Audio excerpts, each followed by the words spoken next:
নবীর প্রিয় সাহাবী হযরত আবু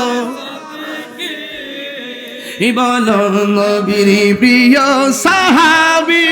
হযরত আবু বকর সিদ্দিকী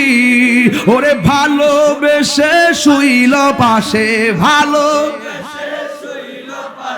যাইয়া দেখো মদিনা মদিনা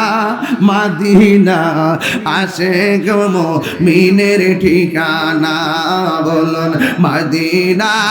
মদিনা আসে গো মুমিনের ঠিকানা